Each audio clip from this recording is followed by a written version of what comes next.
Okay, so let's take another question, right? So, क्या question लिया जाए? Hmm, how to remain calm? How to remain calm in a difficult situation? How to remain calm in a difficult situation? Sport में बहुत काम आता है मेरे हिसाब से इसका. So let's take that, है ना? क्या ही बुराई है स्पोर्ट्स के लेने में क्वेश्चंस जो स्पोर्ट्स के थ्रू आते हैं, इवन बिजनेस में भी आएंगे, हर जगह ही आते हैं. रिलेशनशिप में भी आते ही है, जनरल लाइफ में भी आते हैं, लाइफ में ही व्यक्ति कामनेस हेल्पफुल तो होती है किसी भी जगह हो, बट स्पोर्ट में ऑब्वियसली इसका रेलेवेंस तो सर्टेनली है ही है. सो हाउ टू रिमेन काम. हम्म you want to remain calm, it means that you already know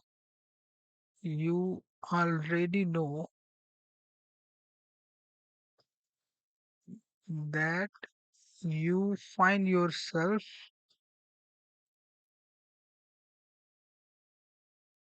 in not a calm position, in not a calm state of mind.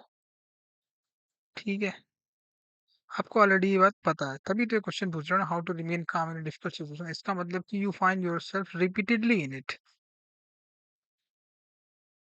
You find yourself dealing with this repeatedly,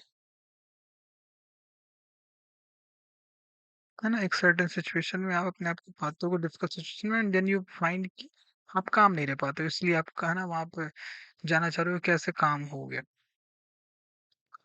हाँ, थोड़ा तेज हो रहा है ऐसा लग रहा है. I can see it already, you can see it. Question को थोड़ा सा दोबारा देखते हैं आराम से. और टू रिमेन काम इन अ डिफिकल्ट सिचुएशन, है ना? डिफिकल्ट सिचुएशन से मतलब क्या है ना? सिचुएशंस तो बहुत सारी आती ही हैं लाइफ में, मतलब दिन बीतता है तो आप कहीं ना कहीं धरती पर रह रहे होते हो, खाते हो पीते हो सोते भी हो ही मोस्ट लाइकली कहीं ना कहीं, है ना? उठते हो. तो डिफिकल्ट सिचुएशन से मतलब क्या है? What is meant by a difficult situation?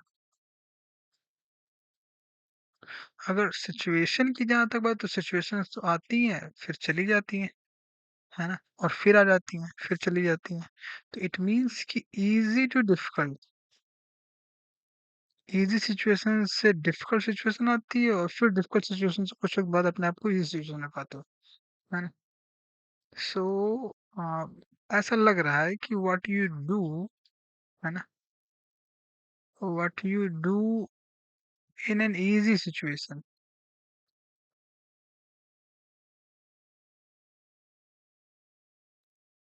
prevents or helps you,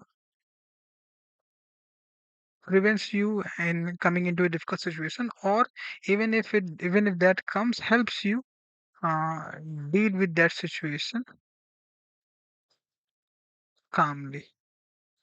ऐसा लग रहा है ना? ऐसा है या नहीं, हम लोग अभी देखने की कोशिश करते हैं, बट पहले हम लोग इजी और डिफिकल्ट को थोड़ा सा और गहराई से देखने की कोशिश करेंगे.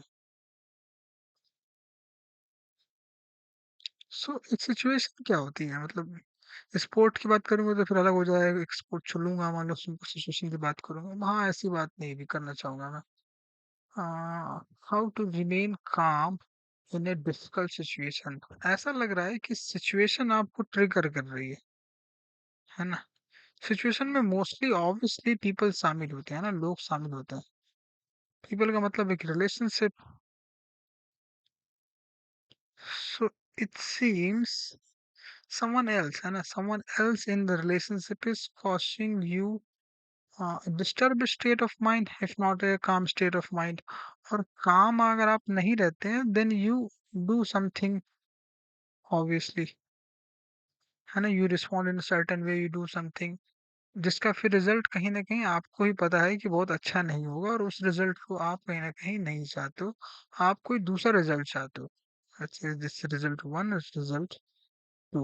अगर स्पोर्ट्स की बात करें तो उसमें फिर क्या होता है, विन एंड लॉस हो जाती है ना? तो आप लॉस नहीं चाहते हो, आप विन चाहते हो एक सेंस में।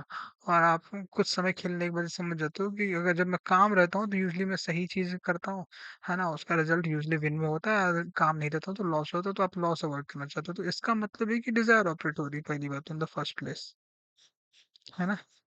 देर is a desire to win, और वो ही आपको एक सेंस में डिस्टर्ब कर रही होती है।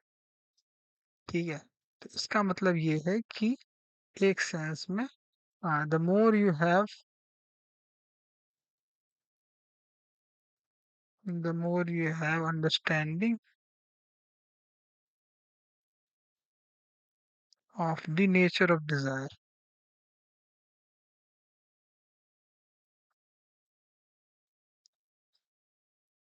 the easier it will be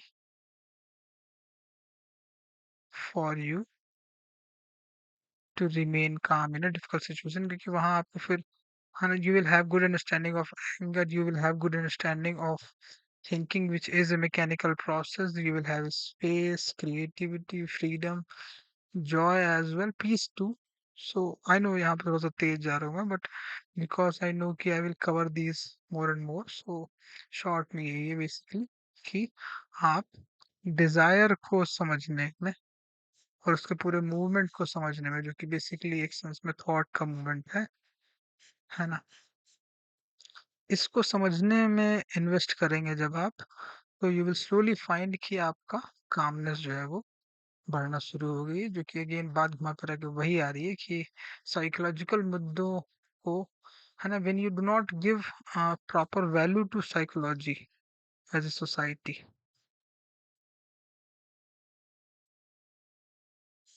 है ना, psychology as a field and psychological discussions को जब आप वैल्यू नहीं करते हैं, तो as a society, as an individual, as a group, as a team, as a company, as a couple, और एज अ फ्रेंड, किसी भी तरीके से आप अपने आप हाँ, डिमिनिश पाते हैं अपनी कैपेसिटीज को, अपनी ड्यूटीज परफॉर्म करने में, रिस्पॉन्सिबिलिटी एग्जीक्यूट करने में, थिंग्स लाइक दैट, है ना? पूरे सिस्टम को आगे ले जाने में, थिंग्स लाइक दैट। तो उस प्रोसेस में साइकोलॉजिकल इशू, साइकोलॉजिकल टीचर का बहुत इम्पोर्टेंस है, साइकोलॉजी का एक सेंस में बहुत इम्पोर्टेंस है ना? और उसको आपको आ, अपने पढ़ने में, बातचीत में, और अपने रिलेशनशिप में होने वाली बातचीत में, मुद्दों में, डिस्कशंस में ज़रूर इंक्लूड करना चाहिए, जो कि बेसिकली गहराई की बात हो जाएगी। उसके लिए पहले आपको कुछ मुद्दों पे टिके रहना पड़ेगा, है ना? रेंज को नहीं बनाना पड़ेगा, रेंज इन डेप्थ वाली बात है। बट शॉर्ट में यही है कि आप डिज़ायर के मूवमेंट को समझिए, अपने समय को वहाँ भी बिताइए। वहाँ समय नहीं बिता पा रहे थे, मोस्ट लाइकली आप कहीं और बिता रहे होंगे, वहाँ से आपको प्लेज़र मिल रहा होगा, तो उसको भी आपको प्लेज़र का मूवमेंट भी समझना पड़ेगा। घुमा-फिरा के पॉइंट यही है।